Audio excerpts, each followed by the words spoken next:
In this video, we are going to build a real-time GUI weather app using Python Tkinter and request libraries. So let's get started. This is what our final app looks like. Here you will be able to search any city and get its live temperature and weather conditions by clicking the submit button. So I'm inside PyCharm IDE and here we will begin by importing the required libraries. First we will import Tkinter library as Tk, and this library is required to create the graphical user interface of our weather app. The second library that I need is request library, which I am going to import as rq, and request library will help us send HTTP requests to the internet and fetch the weather data. Now we will create the GUI of the app. We will begin by defining the main window, which we will refer to as root. It will be created by calling the function tk.tk, and here we have our main window. We will now set its title. Let's say it is weather app, and then we will define its size by calling the geometry function, setting its width to 400 pixel and height to 350 pixel. Now let's run the app and we will check if the main window is created or not. So click here, run weather app.py, and here is our main window, and you can see its title set to weather app. But right now it has no widgets, so let's add them one by one. So first of all, we will add a top label that will be used to display the header of the main window. We will call the tk.label function to place this label widget on the main window. We will set its text to weather app, and then we will also set its font to Arial and font size to 20 pixel. In the next line, we will call the pack function to place this label widget on the main window, and pad y is used to add a vertical padding of 10 pixel. In the next line, we will call another label. Let's call it as city label. So tk.label.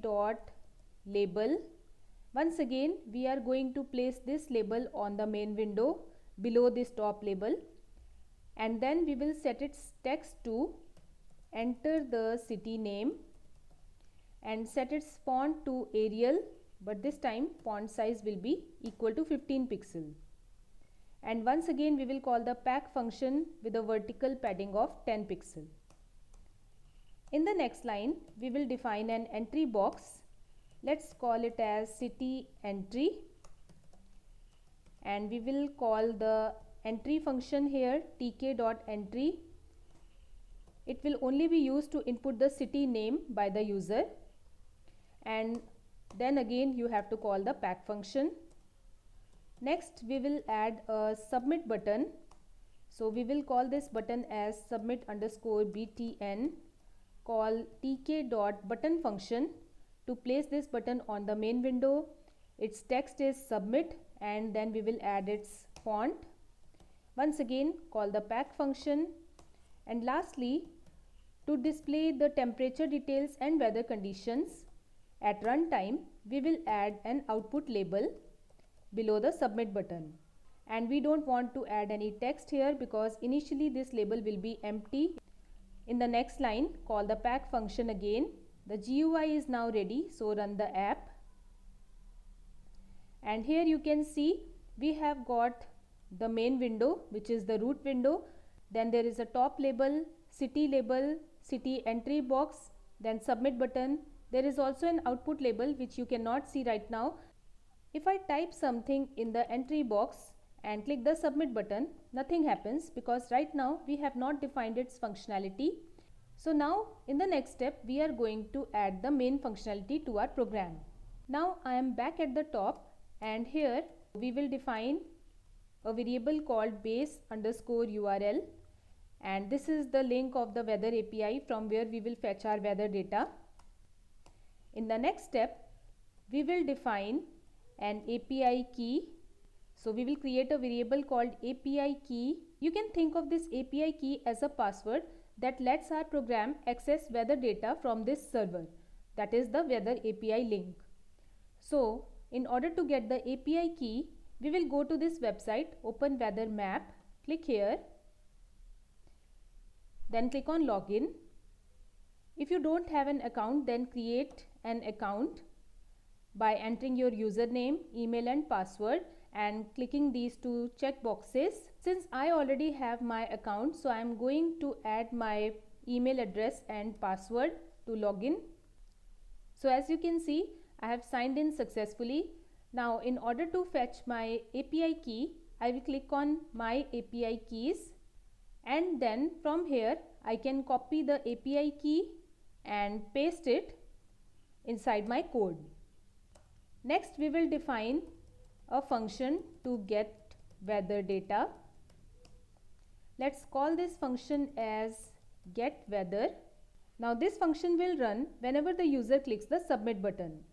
So inside the function, the first thing that we are going to do is to fetch the city which the user enters in the entry box using the get function. Next we will prepare our data.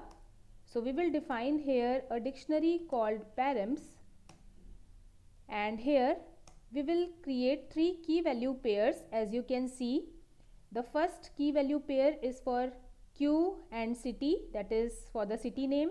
Then is API ID, that is equal to API key, and then we require units to get the temperature in Celsius. Next we will send the request. So we will call here rq.get base URL comma params equal to params, and we will get the response in a response variable. The response that we get here is in JSON format. So we will convert it into a Python dictionary by calling the JSON function here, and then we will print the data. So now we will call this function on the submit button by adding a parameter called command equal to the name of the function getWeather.